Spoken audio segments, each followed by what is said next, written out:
ഇരിക്കുന്ന ഈ ചുമരിനെ നമുക്കിതാ ഈ കാണുന്ന പോലെ ആക്കിയെടുത്താലോ? ഇതെൻ്റെ വീടിൻ്റെ തൊട്ട് ഫ്രണ്ടിലുള്ളൊരു പോർഷനാണ് കേട്ടോ. ഗേറ്റ് കഴിഞ്ഞാടുള്ളൊരു ചുമരാണിത്. റോഡ് സൈഡിൽ നിന്നൊക്കെ കാണാൻ പറ്റും. അപ്പം ഞാൻ അച്ഛനോട് ഇതുപോലൊരു കാര്യം ആവശ്യപ്പെട്ടപ്പം അച്ഛൻ അതിനെന്താ മോളെ നീ വരച്ചോളൂ എന്ന് പറഞ്ഞത് എന്ത് വിശ്വാസത്തിലാണെന്ന് എനിക്കറിയില്ല. ഇനി ഞാൻ അല്ലറ ചില്ലറ ചിത്രമൊക്കെ വരക്കുന്ന കണ്ടിട്ട് അച്ഛൻ ഞാൻ വലിയ ആളായി പോയി എന്നെങ്ങാനും വിചാരിച്ചോ ആവോ? ഇത് തുടങ്ങുമ്പോൾ എനിക്ക് നല്ല പേടിയുണ്ടായിരുന്നു. എങ്ങാനും ഈ ചുമര് ഞാൻ കൊളാക്കിയിട്ടുണ്ടെങ്കിൽ ഈ കാണുന്ന ചുമര് ഞാൻ മൊത്തത്തിൽ അങ്ങ് വൈറ്റടിച്ച് കൊടുക്കേണ്ടി വന്നേനെ. വല്ല കുപ്പിയോ ക്യാൻവാസൊക്കെ ആണെങ്കിൽ നമുക്ക് എന്തെങ്കിലും അഡ്ജസ്റ്റ് ചെയ്ത് ചെയ്യാമായിരുന്നു. അതുകൊണ്ട് തന്നെ ഇത് ചെയ്യുമ്പോൾ നല്ലൊരു പേടിയുണ്ടായിരുന്നു. പ്രാർത്ഥിച്ചുകൊണ്ടാണ് ഞാൻ തുടങ്ങിയത്. മാത്രമല്ല ഞാനിതൊരു ഫ്രീ ഹാൻഡായിട്ടാണ് വരച്ചത്. സാധാരണ ഞാൻ എന്തെങ്കിലുമൊക്കെ നോക്കി വരയ്ക്കുകയോ അല്ലെങ്കിൽ ട്രേസ് എടുക്കുകയോ അങ്ങനെ എന്തെങ്കിലുമൊക്കെ ചെയ്തേനെ. ഇത്ര വലിയ പിക്ചർ ആയതുകൊണ്ടാണ് കേട്ടോ. ഇത് ഞാൻ കുറച്ച് റെഫറൻസ് എടുത്തിട്ടുണ്ടായിരുന്നു. 2-3 പിക്ചർ പിൻട്രസ്റ്റ് നോക്കിയിട്ടുണ്ടായിരുന്നു. പക്ഷേ ഇത്ര വലിയ വാളിൽ അവർ ചെയ്തിട്ടുണ്ടായിരുന്നില്ല.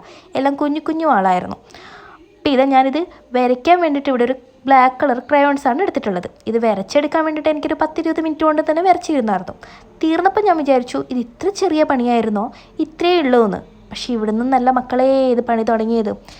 ഇതിനൊരു ഔട്ട്ലൈൻ കൊടുക്കാനുണ്ടായിരുന്നു. ഞാനിതാ ഏഷ്യൻ പെയിൻറ്റ് വെച്ചിട്ടാണ് ഔട്ട്ലൈൻ കൊടുത്തത്.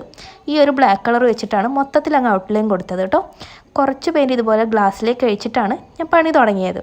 ഇത് തുടങ്ങിയിട്ടാകുമ്പം എങ്ങനെയെങ്കിലും ഒന്ന് തീർന്നാൽ മതി എന്നായിരുന്നു മനസ്സിൽ കേട്ടോ. കൈയും വേനെടുത്ത് കാലും വേനെടുത്ത് ഒരു വിധമായിരുന്നു. പക്ഷേ പിക്ചർ പകുതിയായപ്പോൾ എൻ്റെ മനസ്സിൽ ഒന്നേ ഉണ്ടായിരുന്നുള്ളൂ, അച്ഛൻ വരുമ്പോഴത്തേക്കും ഇതെങ്ങനെയെങ്കിലും തീർത്തിട്ട് അച്ഛനെ കാണിക്കണം. അപ്പം അതായിരുന്നു മൈൻഡിൽ. മൊത്തത്തിൽ അങ്ങ് വരച്ച് വന്നപ്പോഴത്തേക്കും ഒരു ഭംഗി ഉണ്ടാവുമെന്ന് മനസ്സിലുണ്ടായിരുന്നു കേട്ടോ പകുതിയായപ്പോഴത്തേക്ക്. അതുകൊണ്ട് തന്നെ കുത്തിയിരുന്ന് ഒരു 3-4 മണിക്കൂർ വെച്ചിട്ട് ഞാനിത് അങ്ങോട്ട് തീർത്ത് കൊടുത്തു കേട്ടോ.